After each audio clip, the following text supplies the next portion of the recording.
नमस्कार, मैं हूं दीपाली राणा। आप देख रहे हैं गोल्ड स्पॉट। और सोने में आज छोटे दायरे में कारोबार हो रहा है, लेकिन एमसीएक्स का सोना अभी भी रिकॉर्ड स्तरों के बेहद करीब कारोबार कर रहा है। दरअसल कोरोना वैक्सीन को लेकर अच्छी खबरें आई हैं, जिसके बाद हमने देखा कि सोने में अभी भी उसके बावजूद भी जो सेफ हेवन डिमांड है, जो सेफ हेवन बाइंग है, वो बनी हुई है। सोने की ज्वेलरी डिमांड तो सुस्त है, लेकिन निवेश मांग अभी भी काफी मजबूत है। वहीं चांदी में आप देखेंगे तो आज बढ़त के साथ कारोबार हो रहा है और ये 53,000 के ऊपर फिलहाल ट्रेड कर रहा है। निवेश को लेकर आगे क्या आउटलुक बन रहा है, सोने चांदी आगे कीमतों को लेकर क्या रुझान बन रहा है, इसी पर बातचीत करेंगे। हमारे साथ CNBC TV commodity editor Manisha Gupta है। इसके अलावा हमारे साथ रिद्धि सिद्धि के पृथ्वीराज कुठारी हैं, कोटक सिक्योरिटीज के रविंद्र राव है और कुंवर जी ग्रुप के रवि देवरा बने हुए हैं। शुरुआत सोने चांदी के साथ ही करेंगे। अभी का अगर आप मोमेंटम देखेंगे तो गोल्ड बिल्कुल फ्लैट ट्रेड कर रहा है और अगर सिल्वर को देखेंगे तो यहाँ पर 1.25% के आसपास की वीकनेस है। 53,000 के नीचे ये ट्रेड कर रहा है। तो सभी मेहमानों का स्वागत है इस शो में। पृथ्वीराज जी, आपसे शुरुआत करना चाहेंगे और एक आउटलुक लेना चाहेंगे। पिछले कुछ दिनों में तो देखा हुआ है कि एक रेंज में ही गोल्ड फंसा हुआ है। इन्वेस्टमेंट डिमांड हालांकि अभी बहुत स्ट्रांग है, ज्वेलरी डिमांड लैग करी। तो अभी की स्थिति बताइए, ग्राउंड लेवल पर क्या है? रूरल डिमांड स्पेशली कितना इम्प्रूव हुई है? ज्वेलरी डिमांड को लेकर क्या सिनेरियो बन रहा है अभी? देखिए, इंडिया में अभी भी ये रेट के ऊपर भी 50,000 प्लस हो गया है, इंक्लूडिंग जीएसटी। अगर आप देखोगे तो 50,000 के भाव में भी यहाँ पे इंडिया में गोल्ड इंपोर्ट हो रहा है और गोल्ड यहाँ पे अभी भी बिक रहा है। इन फॉर्म ऑफ ज्वेलरी में भी बिक रहा है, इन फॉर्म ऑफ वो बुलियन बार में भी बिक रहा है। मतलब जहाँ पे जो स्टेट में अगर चालू हुए वहाँ पे डिमांड एज यूजुअल है। धीरे धीरे डिमांड पिकअप कर रहा है, गोल्ड इंपोर्ट हो रहा है, दोहरे गोल्ड इंपोर्ट हो रहा है।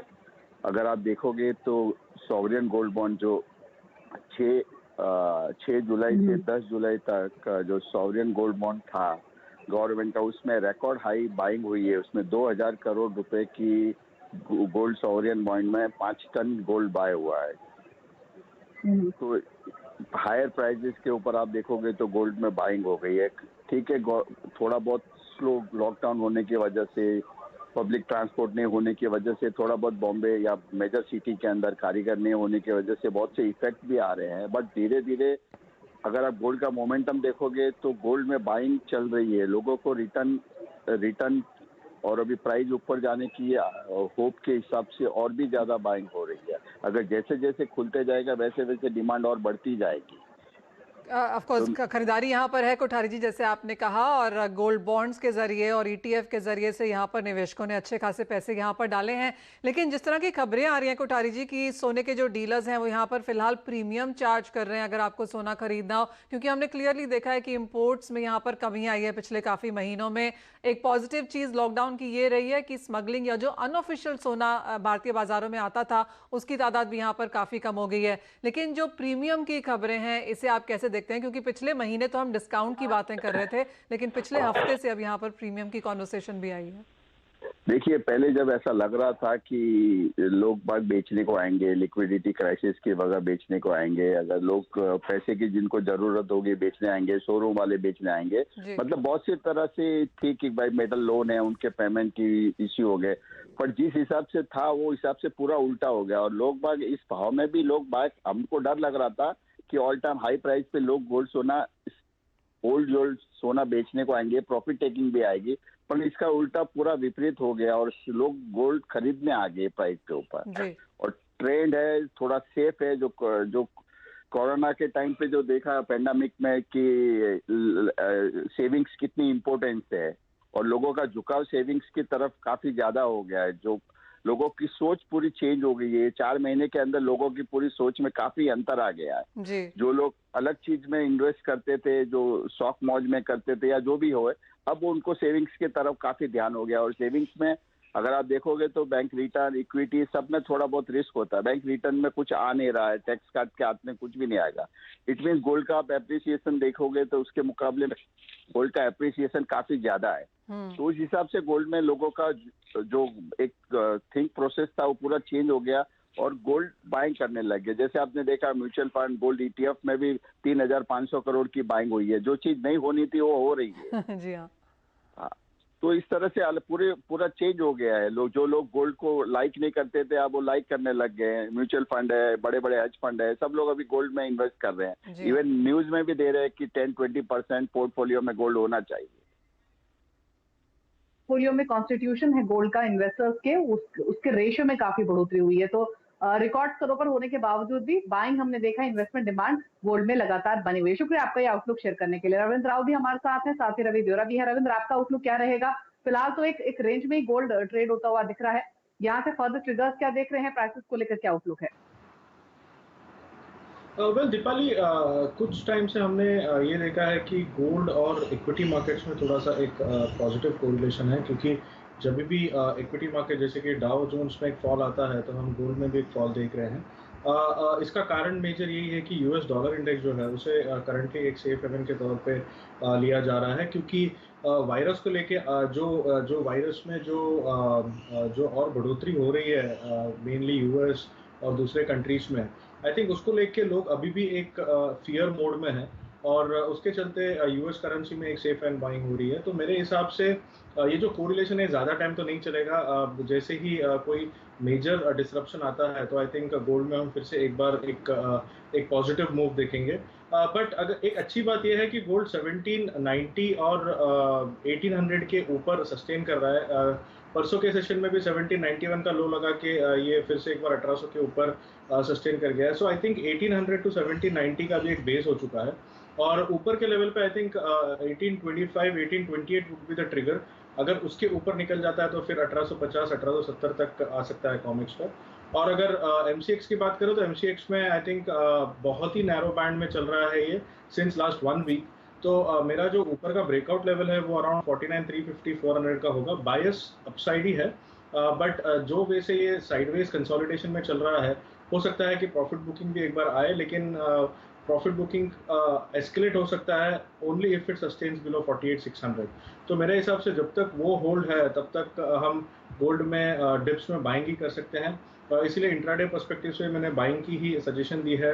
49,000 के आसपास अगर आता है तो अगर बाइंग किया जा सकता है 48,880 का स्टॉप लॉस मेंटेन कर सकते हैं और ऊपर में हम फिर से एक बार 49,250 300 का लेवल देख सकते हैं, जो कि एक रेंज है पिछले कुछ सेशन से।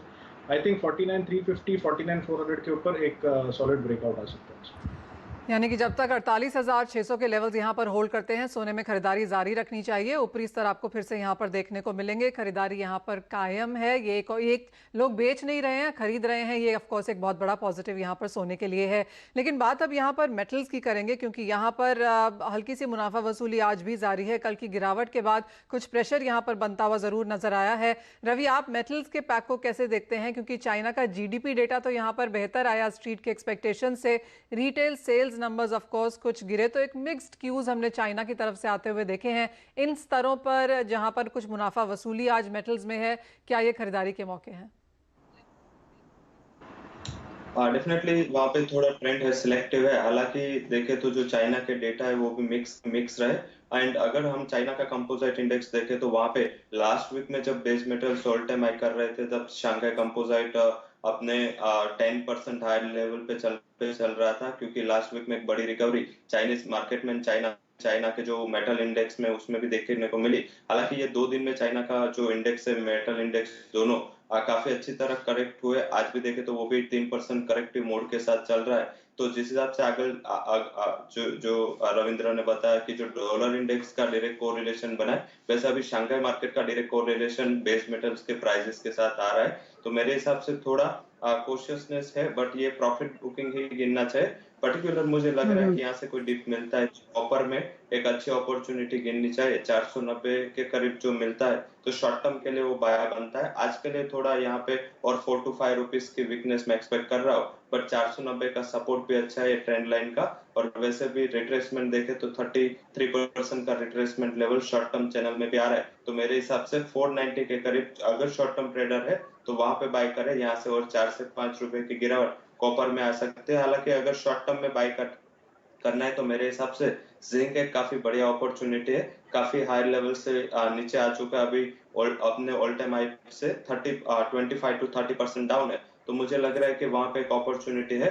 172 करीब बाय करे, 168 का स्टॉप लॉस लगाए। शॉर्ट टर्म में जिंक 185 दिखा सकता है। तो मेरे हिसाब से अगर कोई एक ट्रेड लेना है बेस मेटल में तो जिंक बाय करके चलना चाहिए। चलिए, यानी कि जिंक में खरीदारी के मौके यहाँ पर अभी भी हैं, बाकी मेटल्स में कुछ मुनाफा वसूली है। लेकिन आपकी स्क्रीन्स पर एक चीज़ जो फ्लैश कर रही है वो क्लियरली यहाँ पर सेलिब्रेट करने के लिए है, CNBC आवाज़ के लिए और हमारे दर्शकों के लिए भी, कि शाम के प्राइम टाइम में 62.5% यहाँ पर दर्शक जो थे वो आवाज़ के साथ जुड़े हैं।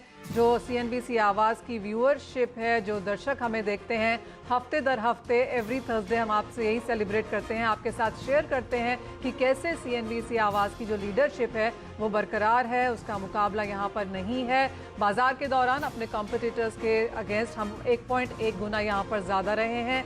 शाम के समय प्राइम टाइम में भी हमारी जो मार्केट शेयर है वो यहाँ पर कॉम्पिटिटर्स के हिसाब से काफ़ी ज़्यादा है। तो हर हफ्ते हर साल इतने सालों से लगातार आप हमारे साथ यहाँ पर जुड़े रहे हैं और हम आपकी फीडबैक भी लेते हैं, आपकी मदद भी करते हैं, आपका साथ भी देते हैं यहाँ पर पोर्टफोलियोज बनाने में। लेटेस्ट न्यूज़ हम आपके लिए यहाँ पर ब्रेक करते हैं और सभी एसेट क्लासेस, चाहे वो इक्विटीज़ है, डेट है, करेंसीज है, कमोडिटीज़ है, लेटेस्ट खबरें हम आपके लिए यहाँ पर समय पर लेके आते हैं और जो आपके काम की चीज़ है वो यहाँ पर आपको बताते हैं। और आपने भी अपना भरोसा हम पर कायम रखा है, इसीलिए आप हमें देखते हैं, हमारे साथ जुड़े रहते हैं।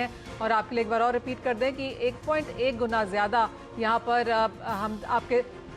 हमारी व्यूअरशिप यहाँ पर रही है मार्केट के दौरान पे, और शाम के समय में भी, प्राइम टाइम के समय में भी यहाँ पर हम काफ़ी ज़्यादा देखे जाते हैं अपने कॉम्पिटिटर्स के मुकाबले। जी, तो सभी व्यूवर्स का शुक्रिया CNBC आवाज़ पर अपना भरोसा बनाए रखने के लिए और हमारे साथ जुड़े रहने के लिए। लेकिन चलिए वापस कमोडिटीज की ओर रुख करते हैं और बेस मेटल्स का जिक्र करते हैं। रविंद्र, आपकी कोई स्ट्रैटेजी है बेस मेटल्स में? क्या प्रॉफिट्स ले लेने चाहिए यहाँ पर जो अभी भी प्रॉफिट्स में हो? क्या सजेशन है? बिल्कुल दीपाली, मेरे हिसाब से कॉपर और जिंक में थोड़ा सा हो सकता है कि नीचे से बाइंग आए, क्योंकि कॉपर में एक तो जो LME स्टॉक्स है वो कंटिन्यूसली गिर रहे हैं, अभी भी गिर रहे हैं। और जो माइन को लेके जो चिंता है, जैसे कि चिले के माइंस में जो वायरस इन्फेक्शन है वो काफ़ी बड़े हैं। हालांकि जो आउटपुट है वो अभी भी स्टेडी है, लेकिन हो सकता है कि अगर आगे जाके अगर इन्फेक्शन और बढ़े तो मैनेजमेंट ने ये कहा है कि प्रोडक्शन जो है उसे हम थोड़ा सा कॉम्प्रोमाइज़ करेंगे। सो आई थिंक वो एक पॉजिटिव फैक्टर है कॉपर के लिए। तो हो सकता है कि कॉपर में 489 487 तक एक बार प्राइस आए तो वहाँ से एक बार फिर से बाइंग आ सकती है। लेकिन ट्रेंड थोड़ा सा नीचे है, तो मैं ऊपर के लेवल पे शॉर्ट स्ट्रैटेजी देना चाहूँगा। 497 के आसपास एक बार बेच के चल सकते हैं। और जिंक में भी मेरे हिसाब से थोड़ा सा पॉजिटिवनेस रहेगा, लेकिन मेरी चिंता सिर्फ LME के प्राइसेस को देख के है, जो कि थोड़ा सा रेजिस्टेंस पे है। तो हो सकता है कि 170 तक आए, वहां पे एक बार बाइंग किया जा सकता है। ठीक है, तो ये स्ट्रैटेजी आपको मिली है कॉपर पर इस तरह है। लेकिन क्विकली क्रूड को देखेंगे, यहाँ पर आधा पौने 1% की वीकनेस दिख रही है और ओपेक लिया है वो अगस्त से सप्लाई कटौती कम करने का लिया है, जिसके बाद हमने प्राइसेस में थोड़ा प्रेशर बिल्डअप होते हुए दिखा है। ये एक इवेंट था जिसको लुक फॉरवर्ड किया जा रहा था रविंद्र, अब इसका आउटकम आ चुका है, जिसकी वजह से इम्पैक्ट हम देख भी रहे हैं। तो क्या अब यहाँ से प्राइसेस फर्दर नीचे स्लिप हो सकते हैं? अगर हाँ तो क्या व्यू है आपका, कैसे ट्रेड ले क्रूड में? जी, जो कल की जो मॉनेटरी मीटिंग हुई है ओपेक की, आई थिंक मॉनेटरी कमेटी की, तो आई थिंक वो आई वुड से कि एज एक्सपेक्टेड था। लेकिन एक जो पॉजिटिव था वो सऊदी एनर्जी मिनिस्टर ने जो कहा है कि अगस्त सितंबर में 8.1 8.3 के आसपास मिलियन बैरल के आसपास प्रोडक्शन कट रहेगा अगस्त सितंबर में। तो वो एक थोड़ा सा पॉजिटिवनेस है, क्योंकि उन्होंने कहा है कि जिन्होंने अभी तक जो कमिटमेंट्स किए नहीं है, जैसे कि नाइजीरिया और इराक, दे माइट कट मोर। सो उसके वजह से अगस्त और सितंबर में प्रोडक्शन 8.1 से 8.3 मिलियन बैरल्स पर डे कटने की संभावना है। बट मेरे हिसाब से मोटा मोटी एक्सपेक्टेशन के हिसाब से ही है, तो जब तक 3150 3160 का लेवल होल्ड है MCX पर, और अगर नाइमेक्स की बात करें तो नाइमेक्स में जब तक $42 होल्ड है, आई थिंक एक दायरे में ही रहेगा क्रूड। इनफैक्ट ये लेवल से हो सकता है कि थोड़ा सा एक करेक्शन आए टुवर्ड्स 302980 तक। इसीलिए जब तक 3160 होल्ड है, I will be on the short side, selling at current levels और around 3100 for a target of 3000।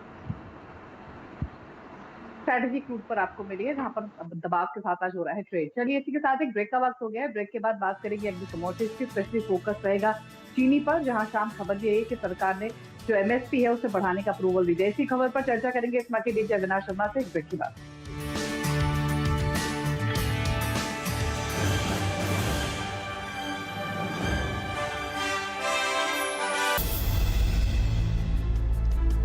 Ministers ने चीनी के मिनिमम सेलिंग प्राइस में यहां पर 2 रुपए बढ़ाने की मंजूरी दे दी है। इसका क्या मतलब है, यही जब बात करने के लिए हमारे साथ जुड़े हैं इस्मा के डीजी अविनाश वर्मा। अविनाश नमस्कार। और काफी समय से हम ये बात भी कर रहे थे, बाजार को एक्सपेक्टेशन भी थी, अब 2 रुपए एमएसपी यहां पर बढ़ गया है। आगे क्या कुछ एक्सपेक्टेशन है सरकार की तरफ से, क्योंकि बाजार अभी भी यहाँ पर शुगर सेक्टर के लिए और चीजें यहाँ पर एक्सपेक्ट कर रहा है, और एफआरपी अभी भी अनाउंस होना बाकी है, उसके लिए कोई टाइमलाइन जिसे आप देखते हैं? जी बिल्कुल Manisha, thank you very much. I know market एक महीने से इंतजार में था ये एमएसपी इंक्रीज का, और ये फाइनली ग्रुप ऑफ मिनिस्टर्स ने इसे रिकमेंड किया है। ये कैबिनेट का अप्रूवल लगेगा, which is the normal system. और एक और महत्वपूर्ण खबर जो हमें मिल रही है थ्रू मीडिया और आप लोगों से, कि ये 1 अक्टूबर से इम्प्लीमेंट होगा। सेकेंडली है कि ये 33 रुपीज करंट प्राइसेस पे, करंट एफआरपी और करंट सिचुएशन पे हमारे कॉस्ट को देखते हुए बढ़ाया गया है। तो एक मैं बोलूंगा कि रियलिटी के तरफ उनका ये मूवमेंट है। दूसरा है कि एफआरपी, ऑब्वियसली आप ही लोग के द्वारा खबर भी हुआ था कि रिकमेंडेशन ऑफ सीएसीपी 10 रुपए प्रति क्विंटल का इंक्रीज का है in FRP for next season, और देयरफॉर वी एक्सपेक्ट कि सीएसीपी के रिकमेंडेशन के हिसाब से 10 रुपया प्रति quintal FRP for sugar cane अगले सीजन के लिए बढ़ेगा। और हमारा अंदेशा ये है और अंडरस्टैंडिंग है कि जैसे एफआरपी बढ़ेगा, सिमिलरली जो मिनिमम प्राइस ऑफ शुगर जो 33 रुपया पे फिक्स हो जाएगा, उसमें भी अकॉर्डिंगली बढ़ोतरी आनी चाहिए। तो फर्स्ट एक्सपेक्टेशन जो ये 33 हो गया, एक्सीलेंट। और नेक्स्ट होगा कि जैसे एफआरपी बढ़ेगा तो एक 33 के बदले 34 रुपया पे फिक्स हो जाना चाहिए 1 अक्टूबर से। Second, on the expectation from the government, हमारे पास चीनी काफी मात्रा में है, अगले साल अच्छी प्रोडक्शन होने वाली है। हमने भारत सरकार को रिक्वेस्ट किया है कि जो इस साल जो सिस्टम फॉलो किया था उन्होंने एक्सपोर्ट के along with a subsidy on exports, वो उसको कंटिन्यू करें। तो करीब 60 से 70 लाख टन एक्सपोर्ट का प्रोग्राम मुझे लगता है कि अगस्त में किसी टाइम में और या बिगनिंग ऑफ सितंबर में भारत सरकार की अनाउंसमेंट आनी चाहिए along with the subsidy. And that subsidy करीब 6-7 हजार करोड़ वर्कआउट करेगा। इस साल हम लोग एक्सपेक्ट कर रहे हैं करीब 55 लाख टन एक्सपोर्ट करेंगे। अगले साल therefore we should be in a position to do 60 lakh ton of export. Thirdly, buffer stock subsidy जो एक साल का था 40 लाख टन का, वो खत्म हो रहा है 31 जुलाई। हो सकता है कि 31 जुलाई के 10 दिन पहले हो जाए या 10 दिन बाद हो जाए। तो एक बफर स्टॉक भी कंटिन्यू करेगा, जिसके तहत हमें जो 40 लाख टन मार्केट से बाहर निकल जाता है, मार्केट सेंटीमेंट्स इंप्रूव हो जाते हैं और हमें पूरी कैरिंग कॉस्ट और इंटरेस्ट बर्डन उस पर मिल जाता है। चौथा will be, since the sugar price will be increased and the FRP will be increased, ethanol price पे भी उसका असर देखा जाएगा।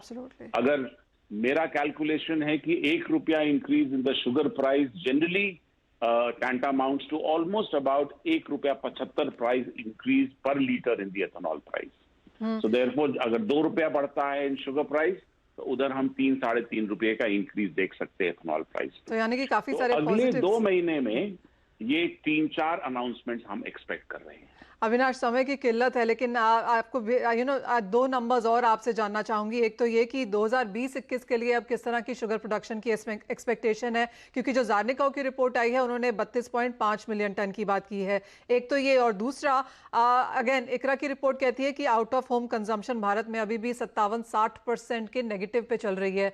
ये दोनों ही नंबर्स आप कैसे देखते हैं? पहला है कि हम लोगों ने इस माने काफी डिटेल एस्टिमेशन किया, और आपको मालूम है हम सैटेलाइट इमेजिंग के बेसिस पे कर रहे हैं। हमारा अंदेशा है after we take into account the diversion of sugar cane juice and B heavy molasses into ethanol, 305 lakh ton का हमारा अभी प्रिलिमिनरी एस्टिमेट है। मुझे नहीं मालूम है कि ज़ार्निको ने वो डाइवर्जन इनटू एथेनॉल को अकाउंट पर किया है कि नहीं किया है। अगले साल हम 305 लाख टन एक्सपेक्ट कर रहे हैं production. On the second aspect about consumption इस साल जितना हम एक्सपेक्ट कर रहे थे उतना शायद नहीं होगा, 260 लाख टन एक्सपेक्ट कर रहे थे। बट जो ट्रेंड अभी तक है, जो डेटा रिपोर्ट किया गया है भारत सरकार को हमारी चीनी मिलों द्वारा, हमने जितनी चीनी अभी तक सेल की है और अगले 2 महीने में जो सेल करेंगे, हमें लगता है कि करीब करीब पिछले साल जो हमने सेल किया था उसके आसपास 255 लाख 254 लाख टन चीनी का सेल होगा।